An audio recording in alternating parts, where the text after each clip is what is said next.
Esse é o Mundo em Revolução e nós vamos falar agora sobre a situação na Ucrânia. Hoje, dia 12 de julho de 2024, são 8 horas da manhã aqui em Nova York, 9 horas da manhã no horário de Brasília e 3 horas da tarde lá em Kiev, no momento que eu gravo esse vídeo. Tivemos um ataque com mísseis e drones russos aqui em algumas instalações ucranianas, mas os mísseis e drones foram todos derrubados, não causaram nenhum dano, né? Os ucranianos fizeram um grande ataque contra a cidade temporariamente ocupada de Mariupol. O aeroporto da cidade é usado como uma base militar russa e foi atacado pelos ucranianos de ontem para hoje, né? Fora isso, na linha de frente, nenhuma mudança significativa, seguimos com algumas pequenas alterações. Os russos alegam que tomaram Urozhaine, uma pequena cidade ali perto de Staromayorsk. Isso não foi confirmado pelos ucranianos, é só um caso de bandeirinha plantada pelos russos em um prédio. Eles dizem que tomaram a cidade, mas é questionável isso daí. De qualquer forma, não muda nada em termos de linha de frente aqui, né? O ponto alto da noite foi justamente o encontro da OTAN lá em Washington, ou aqui em Washington, nos Estados Unidos, em que aconteceram vários acordos, várias novas informações sobre o pacote de ajudas para a Ucrânia. E uma coisa muito curiosa, o Biden chamou Zelensky de Putin. Realmente, o declínio cognitivo do Biden está triste. Logo depois ele chamou a Kamala Harris de Trump. Eu vou te falar um negócio, realmente uma maldade o que estão fazendo com o velhinho, ele tinha que estar numa casa de repouso já, né? Bom, a gente tem informações também sobre tentativas russas de espionagem. Os russos tentaram matar o CEO da Rheinmetall, que é uma empresa alemã de bélica, né, de fabricação de armas, que tem fabricado armas para a Ucrânia. Os russos tentaram matar o CEO da empresa. Vamos falar sobre esses e outros assuntos em detalhes. Essas notícias foram sugeridas por Frango Fêmea Libertário, Daniel Portugal e várias outras pessoas. Obrigado aí ao pessoal que sugeriu notícias lá no nosso site, no wevolving.com. E obrigado a você que está assistindo o nosso vídeo. Se você gosta do nosso conteúdo, por favor, deixe o seu like, se inscreva aqui no canal, né? Pois bem, como vocês podem ver, a gente teve aqui alguns ataques russos aqui contra a Ucrânia. Foram um total de 5 mísseis Ra-101, mas foram todos eles derrubados. E dos 19 drones Shahid que foram lançados, 11 foram derrubados. Mas os outros que não foram derrubados não atingiram nenhum alvo particular. O que acontece nesse caso? Como a gente explicou, os russos estão usando a baixa altitude para tentar contornar as defesas antiaéreas ucranianas, né? Tanto os drones quanto mísseis voam em muito baixa altitude e com isso a Ucrânia só consegue perceber o míssil já muito perto do local e tem pouco tempo para derrubar aquele míssil. Só que isso, né, funciona, tanto que foi o caso lá do hospital infantil lá em Kiev, que eles conseguiram atingir com Ra-101. Tipicamente Ra-101 são derrubados, porque são mísseis relativamente lentos, né, em comparação com os outros, então são geralmente derrubados, mas justamente por usar esse truquezinho dos mísseis irem muito baixo, eles conseguiram atingir o hospital, né? Só que isso tem um porém, que é o fato de que qualquer errozinho de manobra do pessoal, o drone atinge uma montanha, atinge uma coisa no meio do caminho e acaba não atingindo nenhum alvo, né? Então a própria perda russa nesse caso foi o que aconteceu com os 19 com os 8 drones Shahid, né? Dos 19 drones, 11 foram derrubados pela defesa antiaérea, os outros 8 não chegaram a lugar nenhum, não atingiram o alvo, também devem ter batido em alguma coisa, alguma montanha, ou caíram, ou então o operador perde a comunicação justamente por o drone estar muito baixo, ele acaba perdendo a comunicação e caindo o drone, né? Então é isso que aconteceu, nenhum efeito significativo de ontem para hoje. A gente tem informação de que as sirenes militares foram ligadas na cidade temporariamente ocupada de Sevastopol. Sevastopol aqui na Crimeia, né? A gente sabe que está tendo alguma coisa lá, mas não temos informações ainda. Ali, vocês sabem, é território que a Ucrânia pode usar tanto drones quanto mísseis. Então, mas ainda não temos informação do que aconteceu ali em Sevastopol. Isso está acontecendo na manhã de hoje, tá? Dia 12. Mas a gente tem informação sobre Mariupol, né? Mariupol, as defesas antiaéreas estavam ativas e acabaram atingindo o aeroporto de Mariupol, né? Dá para ver aqui uma grande coluna de fumaça aqui atrás, é justamente a região do aeroporto que pegou fogo, né? Explodiu alguma coisa. Aqui também é um videozinho, mas não dá para ver muita coisa, só mesmo a coluna de fumaça ali no aeroporto de Melitopol, desculpa, de Mariupol. Mariupol é essa cidade aqui na região ocupada, temporariamente ocupada pela Rússia. É uma cidade ucraniana e aqui está o aeroporto, justamente o local onde foi atingido. Imagina-se que o alvo foram justamente defesas antiaéreas russas ali na região, mas também não temos informação ainda. Agora, ontem a gente teve a informação, lembra, a gente falou ontem que os ucranianos fizeram um grande ataque com drones contra Moscou. Vários drones foram derrubados a caminho de Moscou e a gente não sabia se algum drone tinha chegado em Moscou.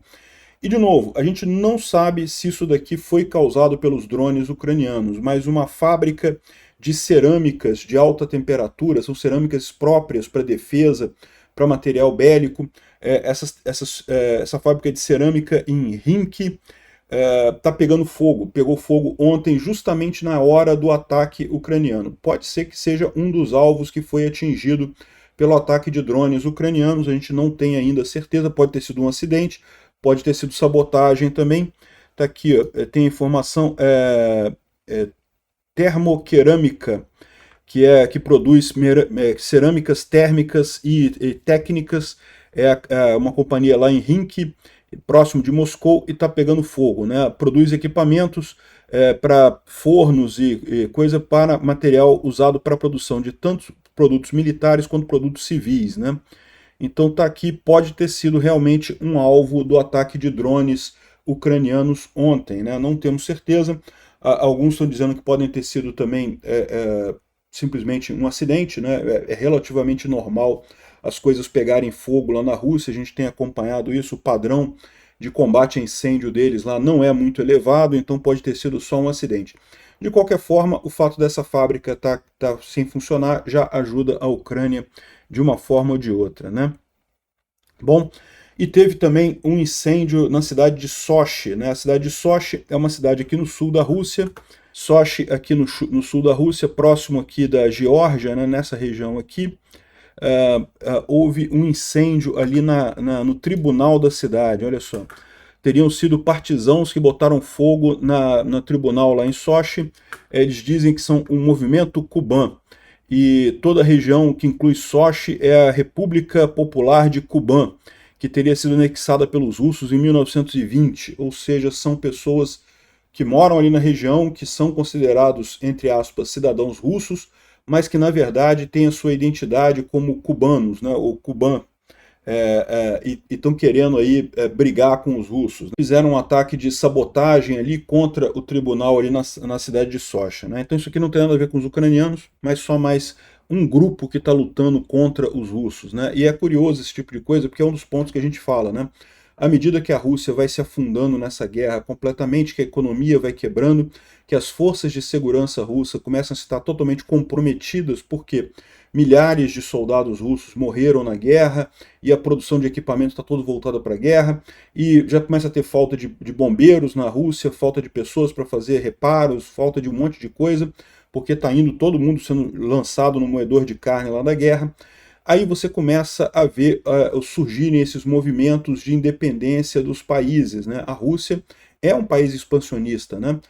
A Rússia conquistou muita coisa. A Rússia, na verdade, é a Moscóvia, né? Seria o grão-ducado de Moscou ali, que acabou expandindo, usando muita força militar, né? Eles são os herdeiros dos mongóis ali na região, aprenderam com a Horda Dourada, né, dos mongóis a conquistar as coisas com muita violência e fizeram isso, né? Saíram conquistando um monte de tribos, de países, de culturas que tinham ali na Sibéria e coisa e tal, inclusive nessa região aqui dos Balcãs, ali em Sochi. E agora, à medida que a Rússia se enfraquece com essa guerra, começam a surgir essas tendências. Esse é o grande medo dos Estados Unidos, na verdade, o grande medo do Ocidente, que é a desintegração total da Rússia, que é, sim, uma possível consequência dessa derrota da Rússia na guerra, né? A gente já falou sobre a enorme quantidade de mortos entre os soldados russos que foram deslocados ali para Kharkiv, né? Aquela ofensiva totalmente sem sentido do Putin, né? O Putin quis fazer uma ofensiva em Kharkiv, achava que ia chegar em Kharkiv, ou pelo menos próximo da cidade de Kharkiv, a ponto de bombardear com artilharia normal, queria expulsar os ucranianos de Kharkiv. não conseguiu fazer isso, ao contrário, mal conseguiu ultrapassar a fronteira e perdeu um monte de soldados ali, um monte de equipamentos, né? 90% das forças russas ali foram destruídas. E aqui a gente tem uma imagem justamente do que eles chamam da Estrada da Morte ali em Kharkiv, que é uma das estradas que os russos usam para chegar na linha de frente e já virou um cemitério de carcaças de carros e de corpos de soldados deixados para lá, porque eles não têm tempo também de recolher soldados feridos e mortos, né? Os feridos ficam ali degringolando até morrerem, os mortos ficam por ali apodrecendo mesmo, e essa é a Estrada da Morte ali em Kharkiv, né? Tem aqui a tradução do que o pessoal fala, que a Estrada da Morte para os russos na região de Kharkiv. Já publicamos muitos vídeos mostrando a derrota dos soldados russos nessa área. Tem cada vez mais equipamento quebrado e um cemitério de russos que cresce a cada momento ali na região, né? Então é isso daí, o pessoal, essa ofensiva russa ali em Kharkiv não apenas não funcionou, não conseguiu atingir nenhum objetivo para os russos, como acabou favorecendo a Ucrânia, porque foi justamente o que mudou a questão americana sobre o uso de armas americanas no território russo. Hoje a Ucrânia ainda tem limitações, mas já pode usar armas no território russo, o que é uma coisa muito positiva, né?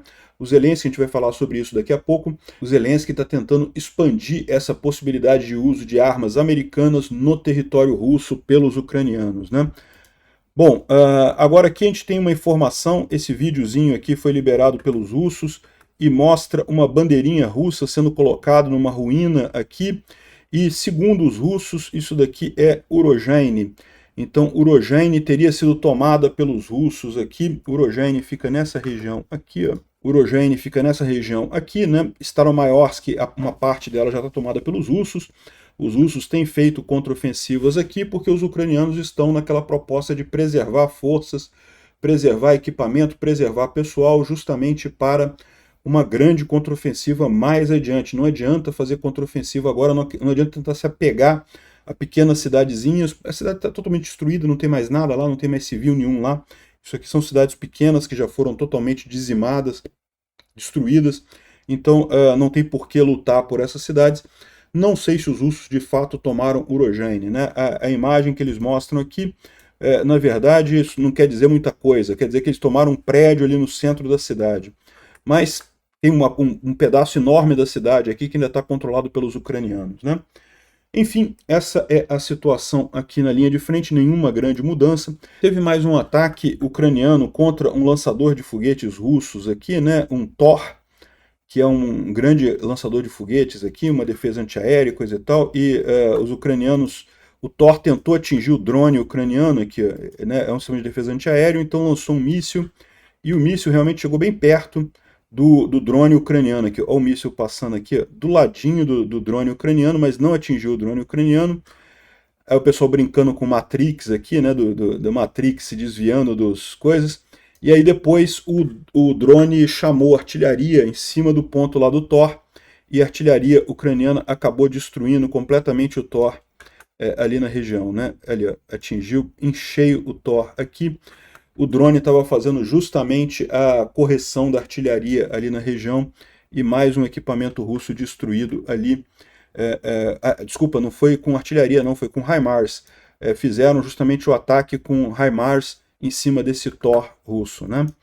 Bom, vendo aqui as cartas do Polé-Volán, mais uma vez não temos nenhuma grande novidade, como a gente vê aqui. Isso aqui é próximo de Soledar, Soledar ao norte de Bakhmut, um pequeno avanço russo aqui, mas nada significativo.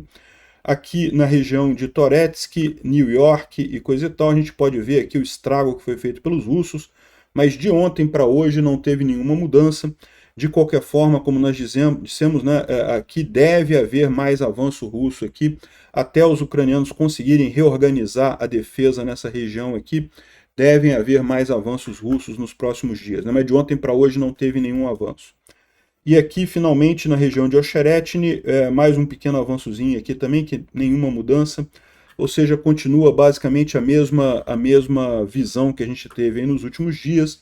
Os ucranianos não lutando por território, não vão brigar por território, porque querem poupar equipamento, querem poupar pessoal, sabem que no momento as forças, tanto russas quanto ucranianas, estão bastante parelhas, né, estão muito equivalentes. Ninguém vai conseguir avançar muita coisa, esses avanços russos são totalmente irrisórios, e principalmente a quantidade de soldados e equipamentos que eles perdem para esses pequenos avanços estão mais piorando a situação dos russos do que qualquer coisa, né?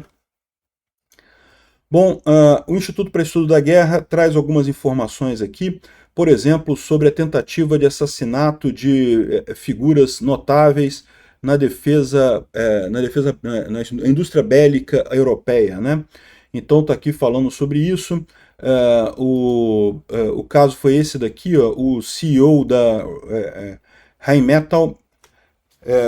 Justamente a inteligência norte-americana descobriu que a Rússia planejou assassinar o CEO da Rheinmetall lá na Alemanha, né? É a maior indústria bélica alemã, e o plano o nome dele é Armin Papenger, e foi mais um dos vários planos que os russos tiveram para tentar assassinar executivos da indústria bélica da Europa que estão ajudando a Ucrânia nessa guerra, né? Mas não tiveram sucesso em nenhum deles. A CNN diz que as autoridades norte-americanas descobriram o plano, foram avisados, os alemães foram avisados, fizeram a segurança da coisa e impediram que o plano acontecesse, né? Então, mais uma tentativa aí patética russa de tentar alguma coisa nesse sentido sem nenhum sucesso, né? E por que estão fazendo isso? Porque a situação na Rússia está muito ruim, tá? Aquele último pacote de sanções que a gente falou, que justamente visa a transferência de dinheiro, está machucando os russos. Olha esse blogger russo aqui, o pessoal comentando a situação aqui, ó. O chefe do comitê que trabalha com a China na Associação de Exportadores e Importadores, o Andrei Kogan, confirmou que ao canal VTB Xangai parou de aceitar pagamentos da China, ou seja, os russos não estão conseguindo mais comprar coisas da China, justamente porque os bancos chineses não aceitam mais pagamentos da Rússia, né? Não aceitam mais rublos, porque rublo eles não têm o que fazer com isso, e mesmo dólares não estão aceitando mais por temor de sanções, né?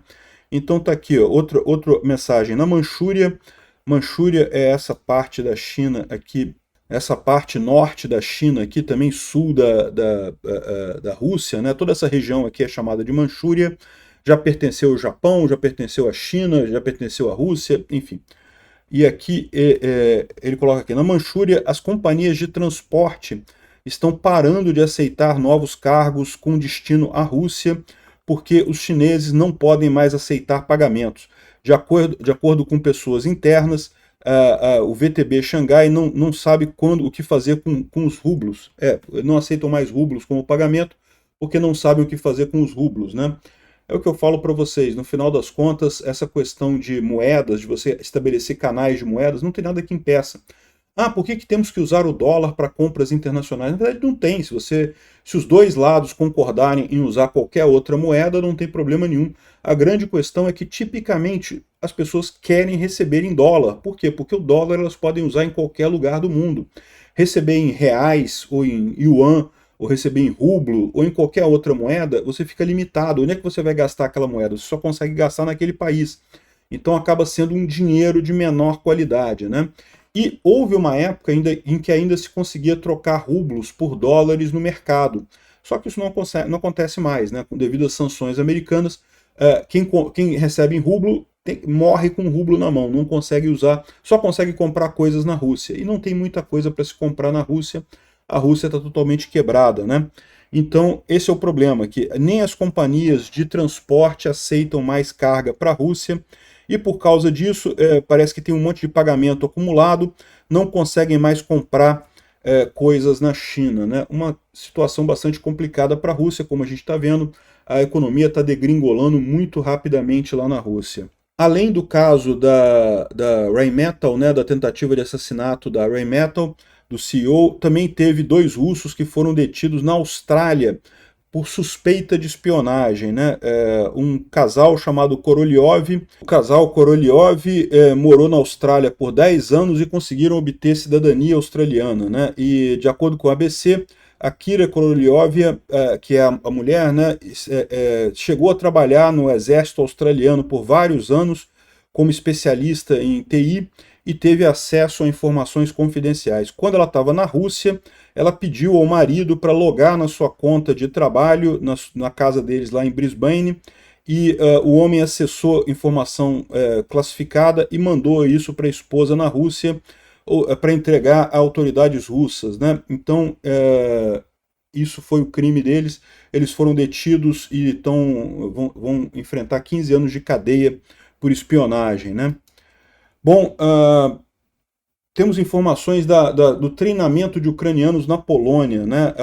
Está sendo formada uma grande legião ucraniana na Polônia, justamente com o pessoal sendo treinado lá por poloneses na Polônia. Agora a gente sabe também que a Polônia vai enviar instrutores para a Ucrânia para treinar soldados ucranianos na Ucrânia também, né? Então aumenta cada vez mais essa cooperação entre Polônia e Ucrânia. Uma excelente notícia isso.